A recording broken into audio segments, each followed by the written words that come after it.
과거에 어떤 집에서 있었던 이야기입니다. 부모님들이 평소보다도 열심히 집안 청소를 하는 겁니다. 그것을 보고 자녀가 이렇게 물었답니다. 오늘 목사님이 우리 집에 신방 오십니까? 우리 성도들께서는 신방 받는 것을 참으로 귀하게 여겼습니다. 그것은 목사님만이 오시기 때문이 아니라 그 목사님과 함께 하시는 하나님을 맞이하기 위해서였습니다. 또한 하나님께서 목사를 통해서 우리 가정해 주실 그 축복된 말씀을 기대했기 때문입니다. 그런데 만약 우리 예수님께서 직접 우리 집에 신방 오신다면 어떻게 준비하시겠습니까? 우리 예수님께서 뭘 좋아하시나? 생선을 좋아하시지 하면서 생선을 준비하지 않겠습니까? 어떤 목사님은 칼국수를 좋아한다 이렇게 한번 말했다가 신방하는 집마다 칼국수를 준비했다 하는 일화가 있습니다. 예수님께서 만약 우리 집 오신다면 더 신경 쓰지 않겠습니까? 근데 오늘 예수님께서는 한 바리새인의 집으로 초청함을 받으셨습니다. 근데 이 일은 상당히 드문 일이었습니다. 그런 의미에서 오늘 본문의 36절 말씀 보시면 한 바리새인이라고 표현되어 있습니다. 이 말은 그 바리새인들 중에 한 사람이었다 하는 뜻입니다. 당시 바리새인들은 예수님께 대해서 대체적으로 적개적인 감정을 가지고 있었습니다. 그러나 그 중에 한 바리새인이 예수님을 식사의 자리에 초대했다는 것은 매우 이례적인 일이었습니다. 이 한 바리새인은 예수님을 자신의 집으로 초대할 만큼 용기를 가진 것은 사실입니다. 그러나 예수님을 향한 적극적인 사랑의 자세는 부족했습니다. 어떻게 할 수 있습니까?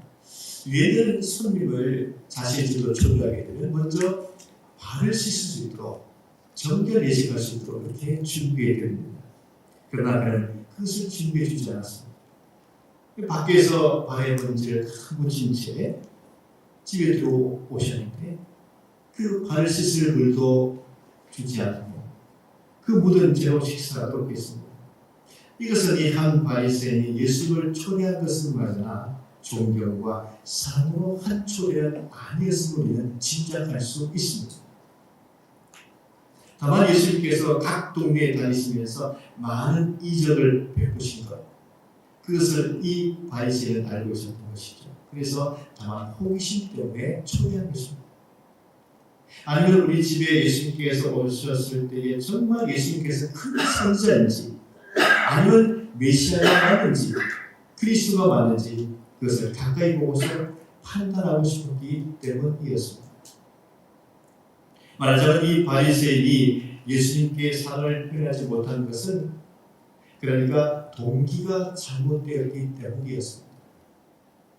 예수님을 호기심과 의심으로 대할 것이 아니라 정말 예수님을 나의 주님으로 영접해야 믿을 수 있고 사랑할 수 있지 않겠습니까?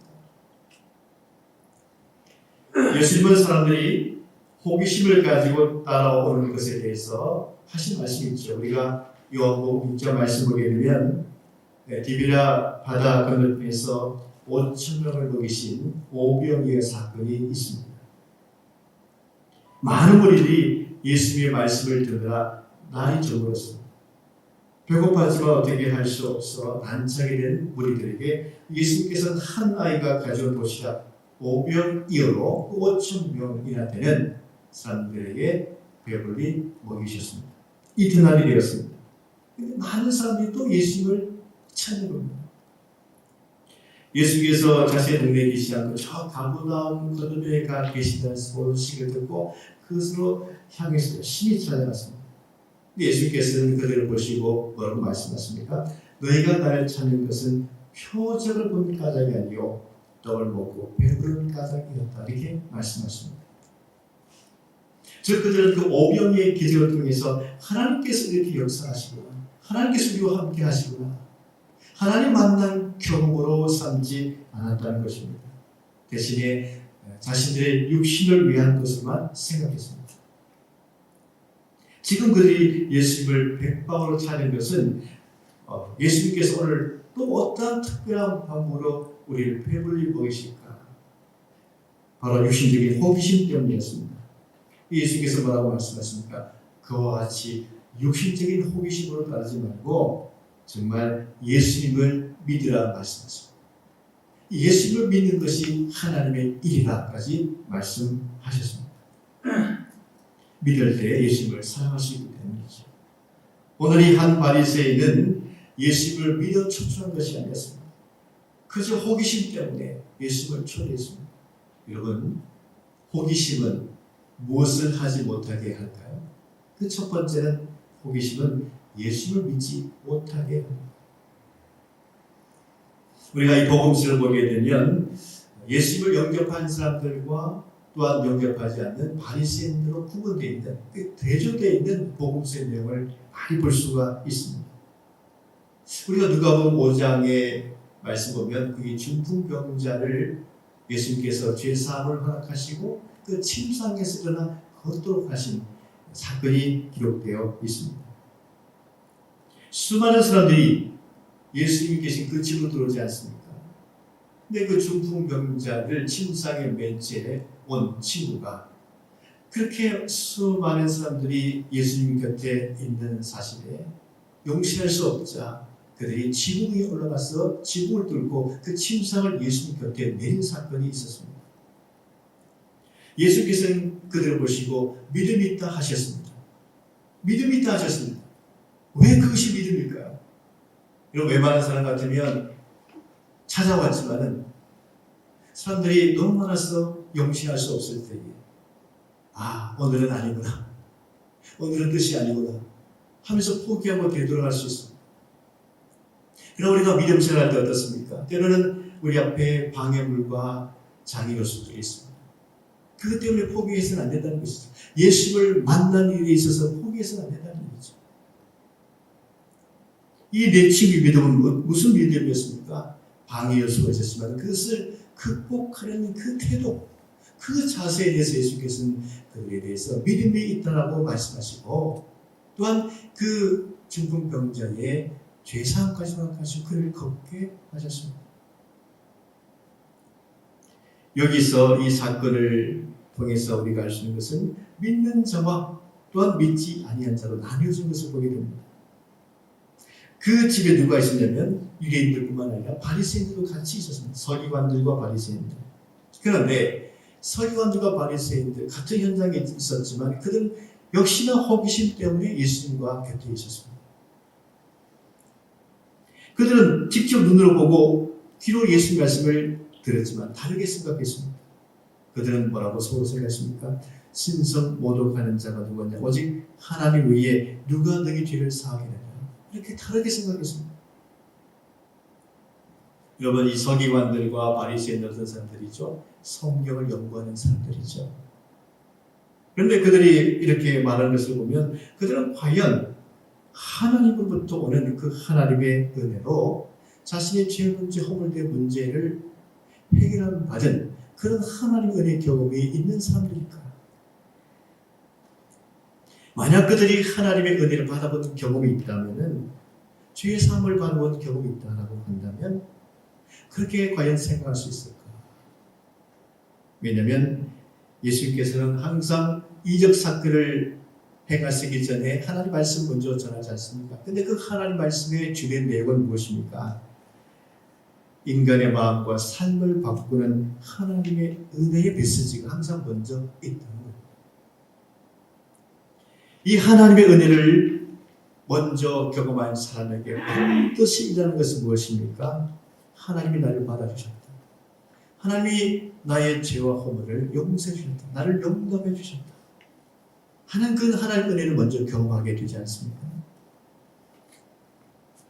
사람이 하나님의 은혜를 깨닫게 되면 가장 먼저 깨닫는 것이 무엇입니까? 내가 너무 가진 척했구나. 내가 너무 많이 아는 척했구나. 한마디로 자신의 교만함에 대해서 하나님 앞에 회개하게 되는 것입니다. 심지어 이 사람들 어떤 사람들이었습니까? 그 하나님 말씀을 전하는 그 예수님에 대해서까지도 판단자로 서 있었습니다. 오늘 본문에 나오는 이 한 바리새인도 자신이 알고 있는 지식으로 말미암아 예수님을 판단하고 있습니다. 그가 이러한 자세를 가진 그 이유가 무엇이겠습니까? 그것은 예수님 믿겠다는 마음의 자세가 아니라 그냥 호기심, 의심의 자세로 예수님을 보고 있었기 때문이었습니다. 그러니까 호기심의 자세는 결코 예수님을 믿을 수가 없고 믿음 역사를 믿을 수가 없다는 뜻이죠. 우리 교회사의 교부들도 마찬가지였습니다. 호기심으로 주를 바라보지 말라고 얘기했습니다. 호기심으로 하나님을 만나서는 안 된다는 얘기했습니다. 호기심은 믿음을 잃지 못하기 때문이라고 말했습니다. 예수님은 하신 말씀대로 모든 것을 이루신다니 믿음을 가져야지 예수님을 믿을 수 있다는 얘기입니다. 두 번째, 이 호기심은 사랑의 마음을 가지지 못하게 만듭니다. 오늘 이 바리새인은 예수님을 자신의 집으로 초대해 놓고도 사랑의 마음이 전혀 없었습니다. 이 36절 말씀 보시면 예수님께서 초청을 받아 그의 집에 들어가 앉아 계시는 모습이 기록되어 있습니다. 그럼 유대인들은 식사하실 때 어떻게 앉아서 식사하십니까? 우리처럼 이렇게 발을 땅에다 대고 앉아서 식사하지 않습니다. 비스듬히 누웠습니다. 그러니까 발이 떠 있는 거죠. 분명히 바리새인의 눈에는 바깥에 예수님께서 발이 떠 있는 모습을 볼 수 있었습니다. 발에 먼지가 묻어 있는 모습을 볼 수 있었습니다. 하지만 그 예수님께서 그 발을 씻도록 물을 준비해 드리지도 않았습니다. 여러분, 오늘날 우리는 식사하기 전에 어떻게 합니까? 청결하게 손을 씻지 않습니까? 그런데 발에 먼지가 묻어있는 채 식사하게 되면 마음이 집중하겠습니다. 그럼에도 불구하고 그냥 내버려 두고 있습니다. 그런데 이때 누가 이 바리새인 집으로 들어왔습니까? 그 동네에 죄를 지은 한 여인이 예수님께서 바리새인 집에 계시다는 소식을 듣고 그 집으로 들어왔습니다. 여러분, 이 죄를 지은 한 여인이 당시 거룩하게 불린 바리새인 집에 들어오기가 쉽지 않습니다. 그러나 그 기운과 싹을 깨고 들어왔습니다. 그 이유는 그 집에 예수님이 계셨기 때문이죠. 그런데 이 한 여인은 그냥 온 것이 아니었습니다. 그의 손에는 그가 가장 귀히 여기는 옥합을 들고 있었습니다. 여러분, 옥합을 들고 오려면 굉장히 조심해야 됩니다. 귀하게 다뤄야 합니다. 왜냐하면 옥합에는 손잡이가 없어요. 그리고 손잡이가 없는 그런 옥합을 들고 오려면 얼마나 조심스러워했습니다. 둥근 모양의 건 아니겠습니까? 그리고 그 옥합 속에는 값진 기름이 들어 있습니다. 이 시간에는 비싼 것이죠. 주로 로마 유한 여인들이 사용했습니다. 그만큼 구하기도 어렵고 귀한 것이었습니다. 이 여인은 특별한 목적을 위해서 준비했을 것이고 또한 특별한 일, 세계의 가장 최고의 내가 쓰겠다 그렇게 준비했을 것입니다. 근데 이 옥합 안에는 한글을 사용하면 옥합 목본을 깨게 됩니다. 그 말은 옥합은 한 번 사용하면 다시 사용할 수 없습니다. 얼마나 귀하게 사용하려고 했겠습니까? 이 여인이 그 귀한 옥합을 들고 예수님께 왔습니다. 마치 예수님을 보니까 시사님이신데 발을 먼지 오게 되는 거예요.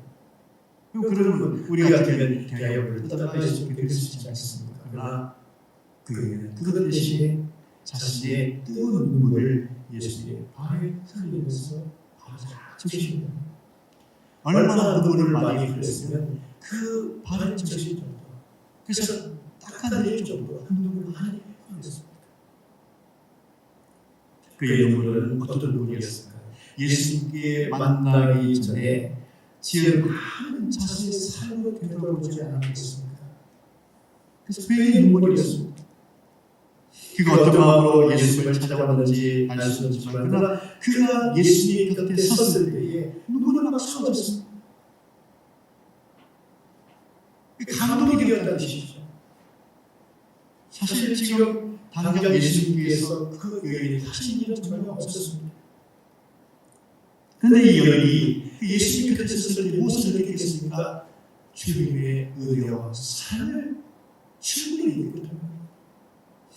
이 30절 말씀 보시면 이 여인의 정체성이 기록되어 있죠. 그 동네에 죄를 지은 한 여자라고 기록되어 있습니다. 그런데 그가 예수님 곁에 있었을 때 예수님께서는 그를 그렇게 한 죄인으로 여기지 않으셨어요. 왜 동네에서 소문난 죄인이 꽃이 이곳에 들어왔느냐? 그러한 느낌을 전혀 예수님께서 그에게 주지 않았어요. 아니면 불쑥 들어온 그 행동에 대해서 놀랐으나 어떤 제재도 가하지 않았습니다. 그래서 예수님께서 그 여인이 예수님 곁에 서도 그냥 허락해 주셨습니다. 예수님께서 마치 그 여인을 기다렸다는 듯이 반갑게 맞이해 주지 않겠습니까? 그리고 그가 있는 모습 그대로 농락해 주십니다. 그가 그동안 살아가는 삶과 삶의 고통에 대해서 예수께서 느끼시는 것을 긍휼히 여기셨습니다. 바로 그와 같은 예수님의 사랑의 마음을 이 여인도 느꼈습니다. 예수님의 마음을 안 그 여인은 하나님 물을 예수 앞에 흘렸습니다. 지금까지 한 번도 경험해 보지 못했습니다.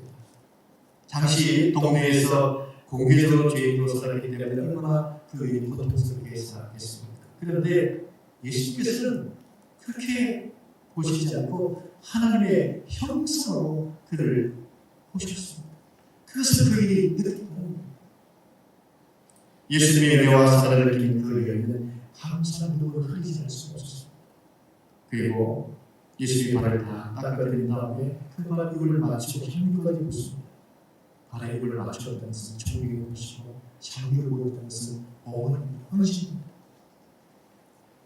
이 여인은 지금 잠깐의 예수님 곁에 있지만 많은 것을 한꺼번에 경험했습니다. 예수님의 용납함, 자신의 회개, 또 예수님에 대한 존경스러움, 또 감격스러운 헌신, 이런 일을 한꺼번에 경험하셨습니다.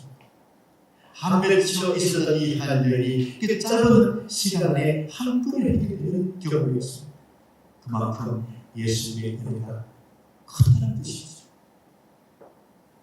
이 감격스러운 장면이 그 바리새인 시대에서 이루어졌습니다. 여러분, 어떤 장소냐가 중요한 것이 아닙니다. 다만 얼마나 예수님을 사랑으로 대하느냐가 다르죠. 여러분, 한 장면을 상상해 보십시오. 우리도 소극장에 가서 연극을 보게 되면 재미있는 현상을 볼 수 있지 않습니까? 어떤 사람은 이렇게 반갑게 맞이하는 장면을 연출하는가 하면 어떤 사람은 그 모습 보고 입을 이렇게 이상한 표현을 지으면서 비난의 표현을 하는 그런 장면도 보지 않겠습니다. 한 공간이지만 사회 만남을 하는 사람에게는 뜨거운 만남이 있는가 하면 그렇지 아니하는 쪽에서 냉랭한 그런 모습을 한 장면에서도 볼 수가 있습니다. 말하자면 따뜻한 공간을 만드느냐 차가운 공간을 만드느냐, 이것은 우리 마음의 자세가 있다는 뜻이죠. 여러분, 오늘 이 본문 말씀에 38절과 39절 한 구절의 차이지만 한 인간의 차이지만 너무나 큰 온도의 차이를 느낄 수 있습니다. 38절에서는 이 여인이 예수님의 은혜와 사랑 안에서 눈물을 흘리면서 진정한 감사의 예배를 드리고 있습니다. 그러나 39절로 넘어가게 되면 아주 냉랭하고 차가운 기운을 느낄 수 있습니다. 그런 예배 자리였습니다. 이 바리새인은 예수님의 은혜와 사랑 안에서 예수님께 드리는 예배의 마음이 아니라 그냥 판단하고 비판하고자 하는 그 마음 때문에 이렇게 온도 차이가 나는 겁니다. 여러분, 근데 이것은 또 마음의 차이뿐만 아니라 물리적인 거리의 차이점도 있었습니다. 이 바리새인은 예수님을 집으로 초청해 놓고도 예수님과 가까이 있지 않았습니다. 예수님을 멀찌감치면서 있었습니다. 그런데 이 여인은 어떻습니까? 예수님의 발 곁에 있었습니다. 38절에 보시면 예수님의 뒤로 그 발 곁에 있었어요. 곁에 있었어요. 우리는 12개의 혈육을 하는 한 여인이 그 예수님의 옷자락이 만약에 만진다면 내가 이 몸이 나은 것이라는 그 미를 사건을 잘 알고 있습니다. 그렇게 수많은 사람들이 예수님께 몰려 있었는데 겨우 손을 뻗어서 예수님 옷자락을 만져주셨습니다. 이 여인은 어떻게든지 예수님과 물리적으로 가까이 하고 싶었습니다. 그 믿음으로 예수님의 능력이 그에게 나타나셔서 그 눈이 낫지 않습니다. 여러분, 이런 사건을 우리가 볼 때에 예수님을 한 발자국도 우리가 가까이 하는 것이 얼마나 큰 은혜를 받는지 우리는 알 수 있는 겁니다. 우리는 마음뿐만 아니라 물리적으로 예수님과 가까이 할 수 있어요. 그럼 우리는 어떻게 해야 이렇게 가까이 할 수 있을까요? 말씀으로 예수님을 생각하면 됩니다. 말씀으로 예수님.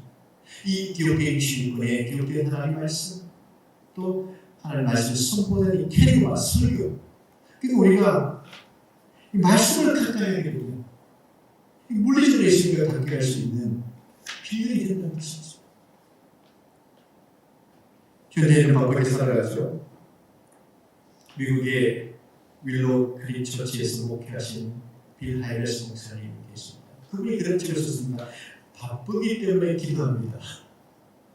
우리 바쁘면 기도 시간도 말하지 않습니다. 그러나 바쁘기 때문에 기도합니다. 그런 책을 썼습니다. 바쁘기 때문에 주님을 만나기 위해서 기도의 시간을 우리는 조금이라도 내야 됩니다. 바쁘기 때문에 주님과 물리적으로 가까이 위해서 성경을 펼치고 요같이 하면 주님의 뜨거운 은혜와 사랑을 우리가 경험할 수 있습니다. 정말 눈물 나는 경험을 할 수 있습니다. 여러분, 우리가 오늘같이 이렇게 바쁜 세상을 살아가면서 어떻게 살아가야 되겠습니까? 아니, 어떻게 살아야 좋은 인생을 살아갈 수 있겠습니까? 내가 얼마나 주님의 은혜를 많이 받았는지 그것을 발견하고 그 받은 은혜와 사랑을 다른 사람에게 나눌 수 있는 삶이 정말 좋은 삶이 아니겠습니까? 오늘날 각 회사마다, 각 기업마다 사회적 기업이라고 해서 사회에 많은 것을 기부하고 사회에 많은 것을 헌신하고 좋은 일들 많이 합니다. 여러분, 그것이 좋은 것입니다. 우리 교회가 그렇게 해야 됩니다. 우리 교회가 정말 이 세상에 하나님이 세상을 좀 살아가서 그 말씀처럼 세상에 하나님 사랑을 자꾸 흘러 보내야 그것이 좋은 인생을 사는 겁니다. 일반 회사도 그렇게 하는데 교회도 그렇게 해야 된다는 뜻이죠. 오늘 35주 나타난 바리새인을 보십시오. 그런 사회적으로 정병이 나 있고 구별되고 간 바리새인이지만은 그런 어떤 길로 살았습니까? 정말 하나님의 은혜와 사랑을 많이 받았지만 그렇게 그 사랑을 흘러버리고 있습니까? 이 바리새인은 하나님의 은혜로 구별된 사람이지만 그는 그렇게 생각하지 않았던 것 같습니다. 자신의 공로와 노력으로 내가 바리새인이 할 일이 없고 이렇게 내가 구별된 사람들로서 산다고 생각했습니다. 여러분, 유대인 역사가 요세푸스에 의하면 예수님 당시에 6,000명이나 되는 바리새인 회원들이 있었는데 이 바리새인 회원이 되는 한국에는 3명의 바리새인 앞에서 바리새인 회의에 규칙을 지키겠다고 맹세해야 됩니다. 그리고 1년간 예배 시간을 갖게 되죠. 그때 이 예배 시간을 가질 때에 바리새인 회원이 아닌 사람들과는 식사도 하지 않습니다. 일주일에 2번씩 금식합니다. 만약에 그들은 죄가 척추하지 않습니다. 그들은 은혜보다도 자신의 노력으로 바리새인 회원이 되는 겁니다. 이런 태도로 바리새인 회원이 되다 보니까 정말 그 예수님께서 그 죄를 향해서 은혜를 베푸시고 사랑하시고 회개해 주시는 그 모습을 보면서 은혜 찬미로 받아들이지 않고 그걸 다르게 보고 있다는 겁니다. 말하자면 이 사람이 선지자라면 지금 자신을 만지는 그 여인이 죄인 줄 알았을 것인데 라고 판단하고 있습니다. 얼마나 안타까운 일입니까? 근데 그때 예수님께서 그 마음을 아셨죠. 그래서 비유로 말씀하시는데 빚주는 사람에게 빚진 사람 둘이 있는데 한 사람 500데나리온, 한 사람 50데나리온을 빚을 졌는데 다 둘 다 탕감을 하는데 누가 더 그 빚주는 자를 사랑하게 되나? 근데 이 바리새인 이름이 이제 등장하죠. 시몬이라고. 당연히 많이 탕감하는 자가 그 빚주는 자를 사랑하지 않겠습니까? 대답했습니다. 여러분, 근데 이 성경에 왜 갑자기 한 바리새인이었다가 시몬이라는 이름이 기록되어 있을까요?